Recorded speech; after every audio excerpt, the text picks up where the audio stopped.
맨 세 가지 사명이란 제목으로 말씀을 증거하도록 하겠습니다. 우리가 성경 말씀을 읽을 때 참으로 중요한 것이 있습니다. 오늘 이 본문 말씀에 우리는 주인공을 엘리야라고 생각을 합니다. 물론 이 열왕기상 19절에는 엘리야를 중심으로 본문이 진행이 되고 있지만 우리는 항상 우리가 성경을 읽을 때 사람에게 초점을 맞추는 것이 아니라 바로 엘리야를 통하여서 역사하시는 하나님을 보는 그런 영적인 눈이 열려야 할 줄로 믿습니다. 왜냐하면 엘리야를 쓰시고 또 엘리야를 통하여서 위대한 일을 이루신 그 주님께서 오늘도 살아서 저와 여러분의 삶 가운데 함께 하시기 때문입니다. 그렇기 때문에 우리는 말씀을 통하여서 야, 참 엘리야가 대단하네. 혹은 뭐 엘리야가 이럴 때 넘어지기도 하였네. 이것에 집중하는 것이 아니라 엘리야를 통하여서 하나님이 하셨던 그런 역사들 그리고 하나님이 이루신 그런 일들을 우리가 집중하며 우리의 삶 가운데에 늘 살아서 역사하시고 특별히 우리와 함께 오늘도 성령 하나님으로 우리와 동행하시는 그 주님을 만나는 귀한 시간이 되시기를 주님의 이름으로 축복합니다. 오늘 본문은 19장이고요. 앞선 18장에는 참으로 유명한 사건이 있었죠. 엘리야와 바알 선지자의 갈멜살 대결과 그리고 엘리야의 강구에 의하여서 북이스라엘의 가뭄 심판 종결 사실이 기록되어 있습니다.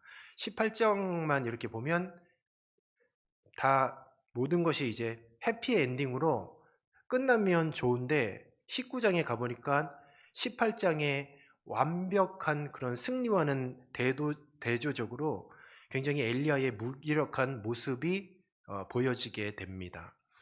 엘리야는 바알 선지자에 대해 놀라운 승리를 거두었는데 자신의 생명을 해하려는 아합에 처 이세벨의 위협에 겁을 먹고 긴급하게 도피하였을 뿐만 아니라 낙담까지 하여서 오히려 하나님께 자신의 생명을 거두어 달라는 호소를 하기에 이르는 것이죠.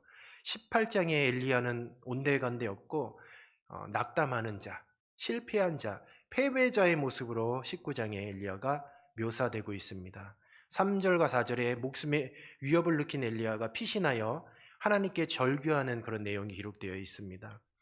갈멜산상의 바알 선지자들과 대결해서 승리한 후에 오랜 가뭄까지 해결했기 때문에 엘리야는 분명히 큰 싸움에서 승리한 개선 장군처럼 의기양양해야 되는데 그리고 그런 많은 그런 승리들을 통하여서 이스라엘 전체의 회개 운동과 부흥이 일어날 것만 같았는데 전혀 그렇지 않았어요.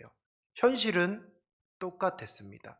오히려 예전보다 엘리야의 그런 삶은 도피하는 삶, 처지가 더 안 좋게 흘러갔던 거죠.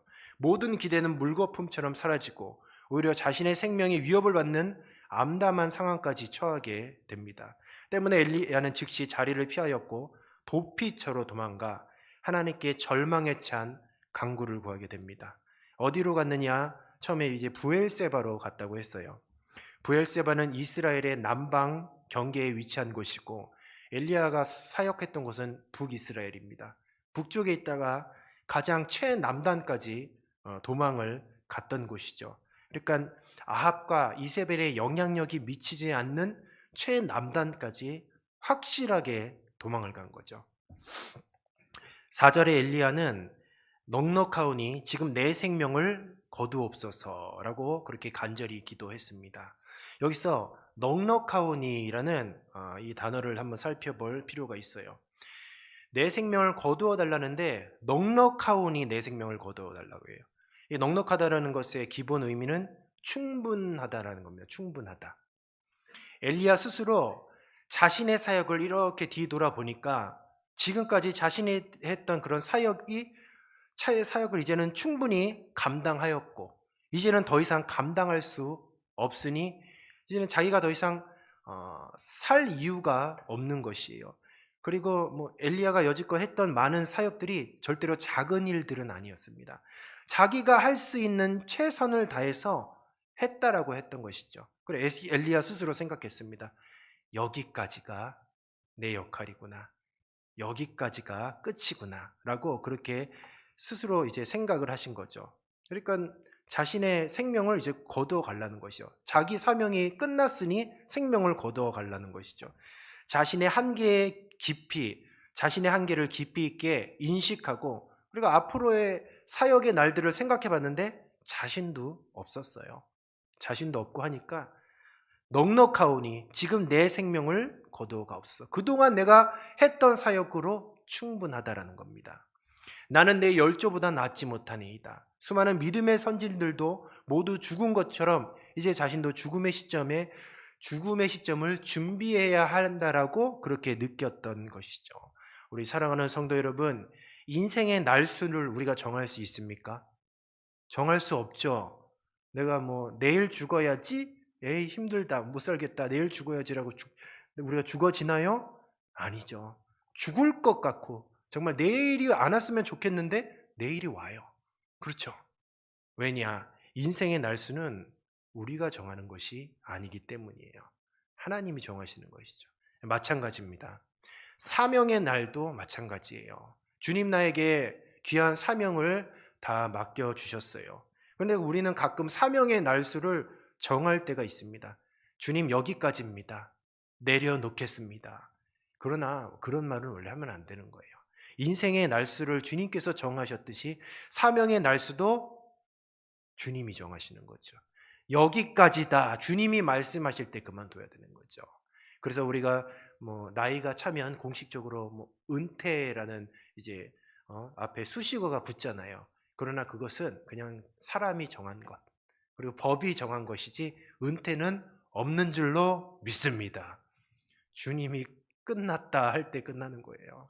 주님이 생명을 주셨고 오늘 눈 떴는데 아침이다. 그러면 나는 사명자예요. 사명자로서 힘차게 맡겨진 사명을 감당하는 것이죠. 넉넉하오니 지금 내 생명을 거두시옵소서. 사명의 날수를 내가 정할 수는 없는 것이에요. 내가 늙었다고, 내가 병들었다고, 내가 연약하다고, 그런데 주님께서 오늘 나에게 하루를 또 허락해 주셨습니다. 할 사명이 있는 것이에요. 주님, 나는 아무 힘도 없는데요, 기도의 사명을 주신 줄로 믿습니다. 얼마나 많은 일들을 해야 되며 얼마나 많은 기도의 제목들이 있습니까? 우리가 힘이 없어서 못한다 하지 마시고, 나이가 많아서 못한다 하지 마시고, 능력이 없어서 못한다 하지 마시고, 내 인생의 날수를 내가 정할 수 없듯이 사명의 날수도 내가 정하지 말고 아예 그런 생각도 하지 마시고, 주님이 내 생명 불러가시는 그날까지 우리 각자는 사명자라 생각하고 맡겨진 사명에 충성할 수 있기를 주님의 이름으로 축복합니다. 그래서 뭐 못한다 안 한다가 아니라 내가 할 수 있는 일들을 계속 찾아서 해야 돼요. 그리고 나의 사명, 주님 나에게 맡겨진 사명이 무엇이냐 할 때 내가 어떤 걸 봤을 때 딴 사람은 아무렇지도 않은데 가슴이 뛴다? 그것은 나의 사명인 거예요. 내 눈앞에만 보여진다? 기도하라는 주님의 사인인 거죠. 잘 발견하여서 절대로 사명의 날수를 스스로 정하는 그런 오류를 범하지 않기를 바랍니다. 해야 될 일이 너무나 많이 있습니다. 우리가 앞으로 힘을 내어서 우리 송파동 교회를 든든히 세워 나가야 하지 않겠습니까? 우리 절대로 사명의 날수를 내가 스스로 정하지 말길 바라겠습니다. 6절에 보면 하나님은 단순히 말로써 위로를 그친 것이 아니라 실제로 엘리야가 힘을 회복할 수 있도록 음식을 공급해 주셨어요. 엘리야의 머리맡에 떡과 물을 가져다 주셨습니다. 이것을 먹으며 엘리야가 무슨 생각을 했을까? 지금 엘리야는 시리에 빠져 있습니다. 주님께서는 음식을 머리맡에 두었어요. 그런데 엘리야의 사역의 현장을 가만히 생각해 보면 늘 우리 주님께서는 엘리야와 늘 동행하시면서 먹을 것을 공급해 주셨다는 거죠. 때로는 까마귀를 통해서 일용할 양식을 주시고 또 가난한 과부를 통해서 먹을 것을 공급해 주셨습니다. 또 이제는 시리에 빠져 있는 엘리야를 향하여서 천사를 통해 초자연적인 방법으로 누구도 예상하지 못한 방식으로 곁에서 지켜주시면서 음식을 주셨던 것이죠. 자, 이 음식을 먹으면서 엘리야는 무엇을 느꼈는가? 그렇구나. 주님이 늘 나와 함께 하셨구나. 지금 내가 시리에 빠져 있고 내가 지금 도피자의 모습으로 패배자의 모습으로 지금 이렇게 숨어 있고 엎드려 있는데 여전히 우리 주님께서는 전에 늘 함께 하신 것처럼 지금도 나와 함께 하시는구나 라는 것을 그 음식을 먹으면서 그리고 채워지는 그런 배와 마찬가지로 이제 믿음도 조금씩 차 올랐을 것이에요. 그러니까 먹으면서 묵상을 한 거죠. 엘리야와 함께 하시는 하나님, 늘 먹을 것을 통하여서 이방복 저보양으로 도와주셨던 그 주님을 묵상하는 시간이었던 것이죠. 8절 말씀해 보겠습니다. 이에 일어나 먹고 마시고 그 음식물의 힘을 의지하여 40주 40야를 가서 하나님의 삶 호렙에 이르니라. 쭉 좀 건너뛰었는데 음식을 2번을 주셨습니다. 2번을 주셨고 이에 일어나 먹고 마시고 그 음식물의 힘을 의지하여 40주 40야를 가서 하나님 산 호렙산에 이르라라고 말씀하고 있어요. 여기서 40이라는 숫자가 나오죠. 40일간의 여정 동안 엘리야가 섭취한 음식은 단지 하나님의 사자가 2번 공급한 그 음식밖에 없었고, 그리고 말씀을 보니 그 음식물을 힘을 의지하여서 40일 동안 호렙산으로 갔던 것이죠. 이것이 무엇을 의미하는가? 40일간의 금식을 의미한다는 거죠. 이런 해석이 어떻게 가능하냐? 지금 엘리야가 있는 곳이 브엘세바이고 하나님이 명령하신 곳은 호렙산입니다. 거리가 350km예요. 보통 일반 사람이 하루를 걸으면 35km 정도를 걷는다고 해요. 정상적인 걸음이면. 꾸준히 걸으면 10일 정도면 충분히 당도할 수 있는 거리인데, 그런데 이 거리를 40일이나 걸렸다는 것은 분명히 엘리야는 바로 그 음식물의 힘을 의지하여서, 그러니까 딱 그 2번 먹은 음식물을 제외하고는 음식을 먹지 않고 호렙산으로 갔다라는 것이죠. 그래서 호렙산에 계신 하나님께로 나아갔다라는 것이죠. 그런데 이 40일간의 이 금식 여정, 성경에 꽤 많이 나오고 있습니다. 특별히 어떤 주님께서 중대한 사명을 맡겨주실 때, 어떤 전환점이 있을 때 이런 40일간의 시간이 있었습니다. 모세도 그랬고 예수님도 그러셨어요. 모세는 2차례나 걸쳐 40일간 금식을 했습니다. 첫 번째는 하나님으로부터 십계명을 받기 위해서, 그리고 둘째는 금송아지 우상 숭배로 범죄한 이스라엘의 속죄를 위해서 그렇게 2번이나 40일 금식을 하였어요. 하나님의 사람들에게 40일이란 식음을 전폐하고 하나님께 집중하여 깊은 교제 가운데 들어가는 그런 상징적인 숫자이기도 합니다. 40일 하면 고난의 숫자이기도 하지만 하나님과 깊은 교제 가운데 들어가는 상징적인 숫자이기도 해요. 엘리야도 이 기간을 통해서 바알 숭배로부터 바로 하나님께로 백성들을 돌이켜야 할 사명을 다시 되새기는 시간이 되었던 것이죠. 9절 말씀에 보면 바로 9절부터는 하나님께서 이제는 현현하여서 나타나시고 3가지 사명을 부여하는 그런 말씀이 나옵니다. 9절에부터 보면 호렙산에 굴에 드디어 당도를 해요. 그러니까 이 장소가 바뀐 겁니다. 9절부터는. 부엘세바에서 이제 호렙산으로 장소가 바뀌어서 그 호렙산의 굴에 운둔하여서 엘리야에게 하나님께서 나타나셔서 3가지 사명을 부여하십니다. 예전에 호렙산에서 모세에게 임하셨던 그 하나님이 엘리야에게 동일하게 임하셨어요. 9절 말씀을 우리가 한번 같이 읽어보도록 하겠습니다. 9절 합독하겠습니다. 엘리야가 그곳 굴에 들어가 거기서 머물더니 여호와의 말씀이 그에게 임하여 이르시되 엘리야야 내가 어찌하여 여기 있느냐. 아멘. 근데 여기서 이상한 표현, 좀 특별한 독특한 표현이 나와요. 엘리야가 그곳 굴에 들어갔다고 하고 정관사를 딱 붙였어요. 왜 그곳이라고 이렇게 표현을 하였냐? 바로 그곳이 어떤 곳이냐? 호렙산은 하나님의 산이죠. 여호와의 산이고 바로 그곳이 모세가 여호와의 영광이 지나갈 때 섰던, 구약에 보면 반석 틈을 지칭하는 곳이기도 하는 것이죠. 그러니까 모세가 하나님을 만났던 곳, 하나님의 현현을 경험하였던 바로 그곳에 하나님께서는 브엘세바부터 하나님의 산 호렙산까지 그 350km나 되는 그 기나긴 거리를 오라고 하신 거예요. 브엘세바에서 그냥 나타나셔서 말씀하실 수도 있는데 그것은 하나님의 천사를 통해서 먹을 것을 주고 하나님이 나타나고 하나님이 만나주신 장소는 바로 그곳이었다라는 거죠. 하나님이 정하신 곳이었다라는 거죠. 우리 사랑하는 성도 여러분, 장소가 중요하다는 거죠. 그러니까 은혜 받는 곳이 있다는 거예요. 은혜 받는 곳. 은혜 받는 곳이 어디입니까? 이 앞자리가 은혜 받는 곳이 다 비었어요. 은혜 받는 곳이 제일 좋아요. 앞자리가 제일 은혜 받는 곳이죠. 그렇죠? 은혜 받는 시간도 있어요. 예배 시간 10분 전 은혜 받는 시간입니다. 요번 예배 때 은혜 받아야지 한다고 은혜 받는 게 아니라 10분 전에 와서 예배 준비하는 것 자체가 이미 그 사람은 은혜 받은 줄로 믿습니다. 은혜 받는 장소가 있고 은혜 받는 시간이 있어요. 하나님께서 은혜를 부어주실 장소가 있어요.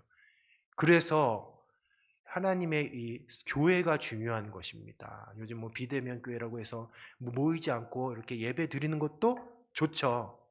편리하고 좋지만 그러나 주님의 이 몸된 교회에서 예배하면 더 큰 은혜가 있을 줄로 믿습니다. 그래도 힘들고 피곤한 몸 이끌어서 은혜의 자리를 사모해서 나왔으면 저 같아도 떡 하나 줄 거 2개 주겠어요. 근데 하물며 우리 주님께서는 노하기를 더디하시고 특별히 자비가 많으신 주님께서 어찌 그렇지 않으시겠어요. 그러니까 수요일 날 수요 예배 때 가장 은혜 받는 사람이 누구냐? 10분 전에 맨 앞자리에서 예배하는 사람이 주님께서 가장 큰 은혜를 주실 줄로 믿습니다. 자리가 중요해요. 그래서 우리가 이제부터는 조금씩 앞자리로 이렇게 땡겨 앉았으면 좋을 것 같아요. 왜냐하면 수요 예배도 가득 차서 이제 새로 오실 분들이 앉아야 되지 않겠습니까? 각자 지금 자리를 따뜻하게 데펴 놓으셨다면 이제부터 다음 주부터는 앞자리로, 특별히 주일날에는 앞자리부터 탁탁 앉아서 앞으로 얼마나 지금 우리 교회 새 신자들이 굉장히 많이 오고 있습니다. 조금씩 선한 소문이 나기 시작을 했어요. 그러니까 그분들을 위해서 자리를 내어주고 우리는 은혜의 시간에 예배 10분 전 그 은혜의 자리 앞자리부터 앉아서 더 큰 은혜를 받으시기를 주님의 이름으로 축복합니다. 주님께서 왜 엘리야를 불러주셨어요? 은혜 받게 하고 회복시켜서 다시 사명의 자리로 돌려보내시기 위해서. 우리가 한 주간 살면서 얼마나 많은 일들을 겪고 있습니까? 우리가 얼마나 또 마음을 다치고 마음에 상처가 나는 일들이 있냐는 것이에요. 그러나 우리는 그때그때마다 이것을 그냥 놔두면 돼. 반드시 예배 가운데 처리를 하고 가야 돼요. 왜냐하면 우리는 주님의 일을 감당하는 사명자들이기 때문입니다. 빨리 우리들의 마음의 문제, 마음의 짐, 그리고 마음의 상처들을 빨리 훌훌 털어놓고 다시 삶 속에서 그리고 사역의 현장 가운데서 생명을 살리는 귀한 역할을 감당해야 하지 않겠습니까? 그렇다면 주님이 정하신 은혜의 때에 은혜의 장소에 대해서 은혜를 받아야 된다라는 것이죠. 주님은 엘리야를 불러주시고 또 은혜의 장소로 이렇게 불러주셔서 은혜를 베풀어 주시고 다시 회복시켜 주셔서 다시 사명을 감당할 수 있는 힘을 공급하여 주셨다는 것이죠. 엘리야야 내가 어찌하여 여기 있느냐? 하나님은 엘리야가 어디 있는지 모르셔서 물어본 것이 아니에요. 엘리야로 하여금 자신의 현재 상황과 정체성을 스스로 돌아보도록 하시기 위해서 질문을 던지셨던 것이죠. 엘리야는 하나님의 사람으로 우상 숭배자들과 치열한 영적 전투를 벌이고 북이스라엘 사람들에게 하나님이 참 하나님 되심을 선포하는 참으로 귀한 사명을 감당하는 자였어요. 그런데 이세벨이 생명을 빼앗으려 하는 그런 소식을 듣고 자신이 있어야 할 이 사역의 장소인 북이스라엘을 떠났을 뿐만 아니라 자신이 하여야 할 많은 일들을 남겨두었고 그곳에도 많은 일들이 남아있을 뿐 아니야 남아있었을 뿐만 아니라 그럼에도 불구하고 그냥 죽기를 강구하는 그런 나약한 모습을 보였다는 것이죠. 하나님은 이런 패배의식에 사로잡혀 자신의 사명을 망각한 엘리야로 하여금 스스로 은혜의 자리로 불러주시고 또 스스로 성찰하고 생각하게 하여 주셔서 다시금 자신이 있어야 될 위치와 감당해야 할 사명을 이렇게 스스로 깨닫게 유도해 주신 것이죠. 우리가 예배 시간이 왜 중요하냐면, 그리고 은혜 받는 것이 왜 중요하고 하나님의 말씀을 깨닫는 것이 왜 중요하냐면, 지금 내가 서 있는 위치가 어딘지를 자각하게 해주는 거죠. 그동안 우리가 삶을 살면서 내가 서 있지 말아야 될 위치, 내가 있지 말아야 될 곳, 내가 하지 말아야 될 행동들을 우리가 스스로는 돌아볼 힘이 없어요. 그러나 우리가 예배하고 하나님의 정해 두신 이 장소와 시간에서 은혜 받고 그리고 말씀으로 충만하다면 스스로 지금 내가 어디에 있는지, 내가 무엇을 하고 있는지, 내가 어떤 영적인 상태에 놓여 있는지를 발견할 수 있게 된다라는 것이죠.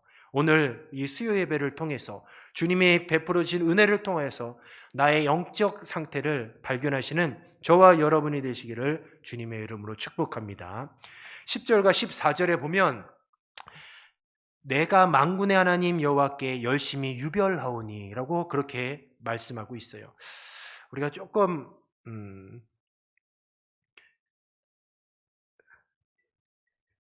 독특한 표현이었어요. 그래서 제가 읽을 때는 열심히 유별하오니 독특한 표현이었던 것 같습니다. 근데 이 뜻이 어떤 뜻이냐면 내가 만군의 하나님 여호와께, 그러니까 열심히 유별하오니, 바로 이 부분인데, 열심히 유별하오니의 이 원어의 뜻을 보면 내가 매우 질투하였습니다 라는 뜻을 가지고 있어요. 그러니까 내가 만군의 하나님 여호와께 매우 질투하였습니다. 지금 그런 의미예요. 그럼 갑자기 질투라는 말이 왜 나왔는가? 질투에 사용된 이 카나라는 단어는 결혼 관계에서 언제 질투하냐? 결혼 관계에서의 사용되어지는 질투를 의미하는 거예요. 하나님은 이스라엘과 언약 관계를 맺으심으로 인해 이스라엘의 영적 남편이 되셨습니다.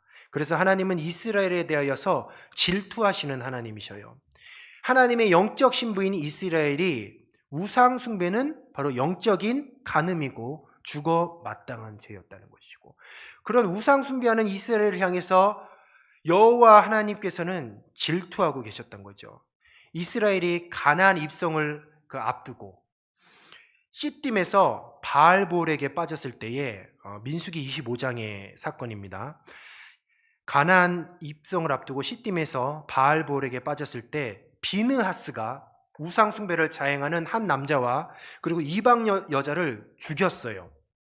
하나님의 그래서 분노를 가라앉혔던 그런 사건이 있습니다. 그런데 이 사건을 두고 민수기 23장 13절에 이렇게 표현됐습니다.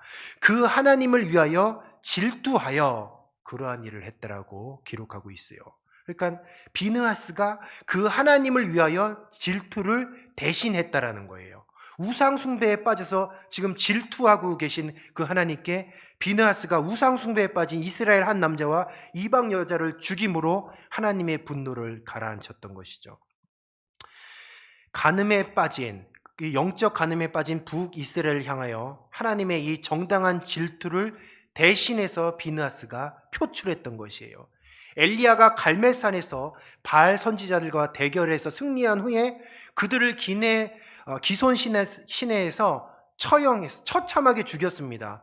모두 다 처형해 버렸어요. 근데 이 사건도 하나님의 질투하심을 대신 나타낸 사건인 거죠. 하나님께서 질투하셨던 사건을 엘리야가 그 질투를 자기가 질투하는 것처럼 여기고 대신 분을 내어서 그 우상을 섬기는 선지자들을 다 죽였던 것이죠.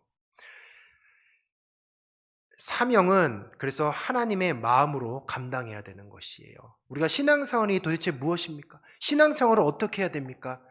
우리가 가끔 싸우다 보면 힘이 없는데 어떤 상대가 내 마음을 긁고, 특히 나의 약점, 내가 정말 듣기 싫은 마음을 하면 초인적인 힘이 나와서 막 그 상대에게 덤비고 달려들고 그러잖아요. 우리가 힘이 없어도 초인적인 힘이 있어요. 그러니까 힘이 없고 육신이 지쳐도 그래도 위급한 상황이면 힘이 또 생긴다라는 것이죠. 사명자는 이와 같아야 돼요. 하나님의 사람은 바로 우리의 체력, 아니 우리의 능력으로 하는 것이 아니에요. 하나님의 마음으로 해야 될 줄로 믿습니다. 하나님의 마음으로 전도를 해야 되고, 또 하나님의 마음으로 봉사도 해야 되는 거죠. 왜 지치고 왜 하기 싫은가? 내 힘으로 내 마음으로 하기 때문인 거죠. 내가 만군의 하나님 여호와께 열심히 유별하오니, 그러니까 그동안 엘리야는 어떠한 사명을 감당했는가? 가나안 이스라엘 백성, 영적인 간음에 빠진 이스라엘 백성을 향해서 하나님의 질투를 느끼시고 분노하시는데 그 분노를 표출한 거죠. 그래서 하나님의 마음을 시원케 해드린 것이죠. 우리도 이와 같아야 할 줄로 믿습니다. 누가 주님이 이뻐하시는 사명자요? 누가 주님이 이뻐하시는 정말 신앙생활을 살아가는 사람이냐? 하나님의 마음으로 사명을 감당하고 하나님의 마음으로 사는 자라는 것이죠. 우리의 힘이 아닌 하나님의 마음으로, 또 하나님께서 하나님의 주신 마음으로 사명을 감당하시기를 바랍니다. 또 밑에 보면 오직 나만 남았거늘 이라고 그렇게 엘리야가 얘기를 하고 있어요. 자기 혼자 남았다는 거죠. 엘리야가 잘못 생각하고 있는 부분입니다.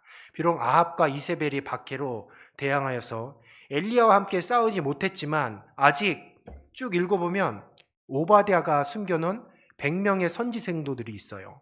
그리고 순결한 신앙을 지닌 7,000명의 남은 자가 18절에 나오고 있습니다. 또 그 뒤를 이어 엘리야의 뒤를 이어서 이스라엘의 큰 선지자로서 귀한 사명을 감당해야 될 엘리사도 지금 있다라는 거죠. 나만 있는 것이 아니에요. 우리 송파동 교회에도 나만 있는 것이 아니에요. 아유, 저 일 누가 하냐? 송파동 교회에 하나님의 사람이 할 줄로 믿습니다. 우리 가끔 걱정하는 게 있어요. 내가 빠지면 될까? 되더라고요. 잘 굴러갑니다. 나 하나 빠져도 잘 굴러가요. 잘못 생각하는 게 있어요. 나 없으면 안 될 것 같고, 나 없으면 안 굴러갈 것 같고, 오직 나만 남았거늘 막 걱정하는데 그럴 필요 없어요. 항상 하나님께서 하나님의 마음을 품은 그 하나님의 사람을 통해서 적세적소에 주님이 이 사람 없으면 또 다른 사람 세워주시고 그렇다라는 거죠. 우리는 자존심 같은 거 필요 없습니다. 내가 이만큼 했지가 아니라 내가 10년, 20년 이 사명을 감당했으면 주님께서 나에게 기회를 주신 것이에요. 하늘의 상급을 쌓을 수 있는 기회를 주신 것. 우리가 가끔 똑같은 일을 10년 하고 20년 하고 중식봉사 얼마나 힘듭니까? 중식봉사도 힘들고 설거지하는 것도 힘들고 교회 봉사하는 것이 쉬운 일이 어디 있겠어요. 아유, 참 지겨워서 못하겠네. 지겨워서 못하겠네. 나 그런 말을 하면 안 된다는 거죠. 이게 주님께서 할 사람이 없어서 나를 시킨 것이 아니라 특별히 나를 사랑해 주시고 또 나에게 더 많은 것들을 베풀어 주시기 위해서 그런 은혜의 통로로 세워 주셨다라는 거죠. 그러니까 엘리야가 오직 나만 남았거늘 잘못된 생각이에요. 내가 아니라 다른 사람이 할 수 있는데도 불구하고 주님께서 나를 세워 주셨다는 것. 그래서 우리는 늘 주님 맡겨진 사명에 감사해야 할 줄로 믿습니다. 이제 11절과 14절에 하나님께서 엘리야를 향하여 세미한 음성으로 말씀하신 그런 사실이 기록되어 있습니다. 쭉 보시면 11절 12절에 보면 크고 강한 바람, 지진, 불이 있었으나 여호와께서 계시지 아니하였으며 오히려 세미한 소리가 들려왔다라고 그렇게 말씀하고 있어요. 크고 강한 바람, 지진, 불 이런 외적인 현상들 가운데 여호와께서 계시지 않다고 말씀해요. 오히려 이런 현상들 때문에 그냥 더욱 두려움이 엄습했을 뿐입니다.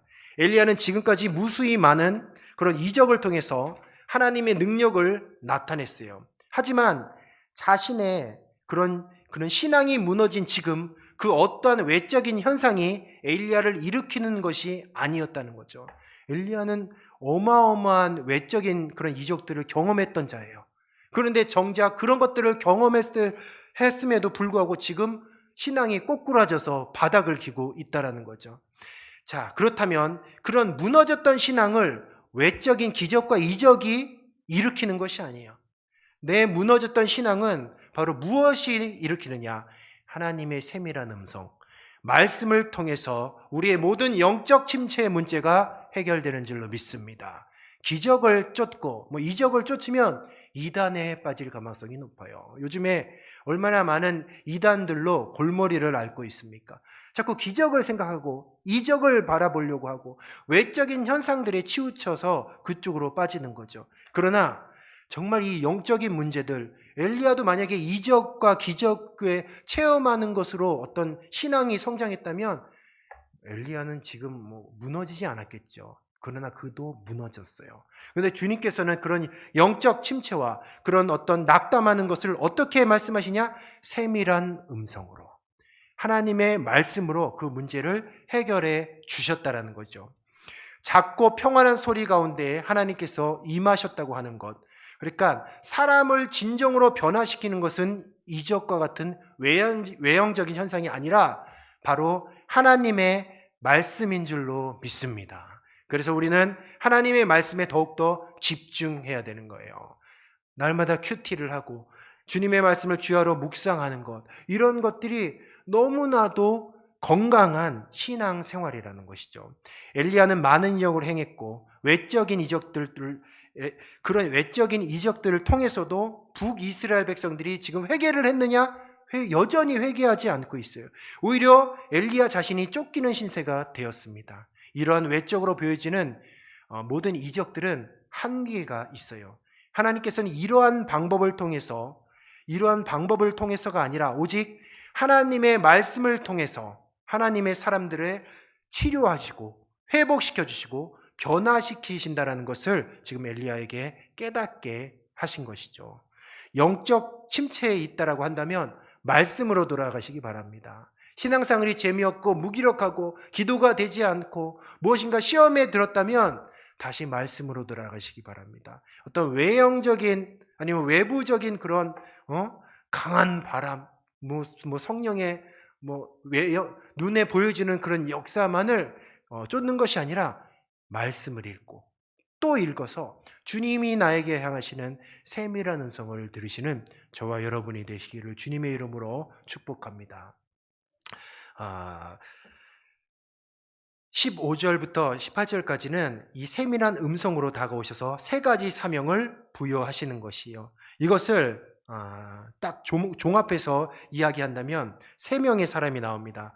15절에 다메섹에 가서 하사엘에게 기름을 부어 아람의 왕이 되게 하고, 그리고 16절에 님시의 아들 예후가 나오고, 또 16절 후반에 엘리사가 나오게 돼요. 이 세 명의 인물이 나오는데 이 세 명의 공통점이 있습니다. 바로 하나님의 특별한 계획을 이루는 도구라는 것이죠. 북이스라엘의 우상 숭배를 징계하시는 하나님의 도구로 이 세 사람이 쓰임을 받고 있다는 거죠. 북이스라엘을 회복시키는 것이 엘리야의 어떤 능력, 한 개인의 능력이 아니라 하나님께서는 이미 북이스라엘을 회복시키시기 위해서, 북이스라엘이 물론 망하지만 7천 명을 남겨뒀다는 건 북이스라엘이 아닌 그 영적인 회복을 의미하는 것이요. 그리고 하나님은 구속사를 이루어 가시기 위해서 하나님의 뜻을 이미 정해놓고 계시는 것이요. 그런데 엘리야는 단순히 자기 개인적인 어떤 생각으로 인해서 패배의식에 젖어서, 그리고 영적인 침체에 젖어서 그 하나님을 바라보지 못하고 있는데, 지금 하나님께서는 이 세 사람을 통해서 무엇을 이야기하느냐? 이미 주님께서는 하나님의 백성을 향한 계획을 정해 놓으시고 지금 그 일을 진행해 가고 계신다라는 것이죠. 그러니까 엘리야가 쓰러져도 하나님은 하신다라는 거예요. 그러니까 빨리 너의 일을 감당하라는 것이죠. 하나님께서는 오늘도 하나님의 사람을 통해서 하나님의 일을 감당하시는 줄로 믿습니다. 자, 이제 말씀을 정리하도록 하겠습니다. 우리 사랑하는 성도 여러분, 우리가 신앙생활 하면서 낙담하거나 영적 침체로 사명의 길을 잠시 멈출 때가 있을 줄로 압니다. 그러나 우리가 그럼에도 불구하고 항상 말씀에 집중하여서 하나님을 발견해야 되는 거예요. 어떤 하나님을 발견해야 되느냐? 그동안 나와 함께 하시고 나를 여기까지 지켜주셨던 그 하나님, 그리고 앞으로 나의 구원을 완성시켜 주시고 그리고 우리 송파동교회를 이끌어 주시고 모든 우리의 미래를 완벽하게 계획해 놓으시고 그 일을 이루어 가시는 그 하나님을 믿어야 할 줄로 믿습니다. 우리 중요한 것은 그래서 은혜의 자리에 있어야 돼요. 은혜의 자리에. 제가 이 간증은 좀 아닌데 제가 참 느낀 것이 있어서 이 한 가지만 말씀드리고 마치도록 할게요. 지금 가정신방 그 기간이거든요. 근데 제가 가정신방을 통해서 느끼는 게 굉장히 많아요. 제가 그 가정신방 하는데 굉장히 중요한 걸 맡았어요. 제가 운전을 맡았거든요. 운전을 이렇게 제가 해야 됩니다. 운전을 해서 우리 담임 목사님과 사모님을 모시고 가정신방을 가요. 담임 목사님 이제 새로 처음 가정에 모시는 거니까 어쩜 그렇게 먼지털 하나 없이 청소를 깨끗이 하시는지 정말 깨끗하게 다 하고 극진히 이제 최고의 음식도 이렇게 대접을 하시고 그렇게 가정 신방을 너무 사모하시는 그런 모습들을 보게 됩니다. 그래서 저는 중요한 이제 중책을 맡았기 때문에 이제 운전을 해야 되기 때문에 이제 모시고 이렇게 가죠. 그리고 예배를 이렇게 드려요. 그리고 같이 뭐 식사의 자리를 앉습니다. 육회 공군을 다 먹어봤어요. 너무 막 행복하고 참 좋아요. 좀 그래서 이제 살이 찌는 것을 보게 됩니다. 그걸 보고 느꼈어요. 야, 좋다. 왜 좋냐? 내가 어디서 이런 대접을 받아보나. 그렇지 않습니까? 제가 뭐 가정신방 가면 그런 거 아니잖아요. 청소도 안 할 것 같은데요. 뭐. 그런데 청소를 하고 최고의 사내집으로 그렇게 섬긴다라는 거죠. 이유는 한 가지요. 내가 담임 목사님을 따라다니니까 그런 거예요. 그러니까 그런 것도 먹고 같이 예배드리고 말씀도 듣고 하는 거죠. 거기서 딱 느낀 게 뭐냐? 그렇구나. 은혜의 자리에 있어야 되는 거예요. 은혜의 자리에. 은혜의 자리에. 하나님은 은혜의 자리에 있으면 계속 부어주시는 거. 그래서 저게 어느 가정에는가 빨간 날에 신방이 잡혔어요. 그래서 목사님이 이제 부교육자 생각해서 아니 정 목사님 쉬시라고. 저는 아니 괜찮습니다. 전 가야 돼요. 전 꼭 가야 됩니다. 왜냐면 저 은혜 받아야 되기 때문에. 은혜를 받고 맛있는 것도 먹고. 왜냐? 저 그 자리를 사모하기 때문에. 우리 사랑하는 성도 여러분, 은혜의 자리가 있어요. 딱 달라붙어 있으십시오. 절대로 은혜의 자리에 이탈되면 안 돼요. 낙담하고 자잘하고 영적 침체, 은혜의 자리에서 사단이 계속 떨어뜨리려고 하는 그런 전략인 거죠. 거기에 속으면 안 돼요. 어찌 되었건 주님께서는 낙담한 우리 엘리야를 어떻게 은혜의 자리로 굳이 부르셨잖아요. 뭡니까? 은혜의 자리에서 함께 데리고 다니면서 은혜를 부어주시고 하나님의 일을 감당할 수 있도록 함께 해주시겠다는 거거든요. 우리가 해야 될 게 무엇입니까? 낙담해서 자꾸 뒤로 처지면 안 돼요. 은혜의 자리에 끝까지 머리 디밀고 가라고 박대해도 안 간다고 끝까지 있어야 돼요. 그 은혜 받아야 되는 거예요. 은혜를 받고 그리고 주님께서 베풀어 주신 힘을 받고 날마다 성령의 충만을 받아 주님 맡겨진 사명을 잘 감당하시는 저와 여러분이 되시기를 주님의 이름으로 축복합니다.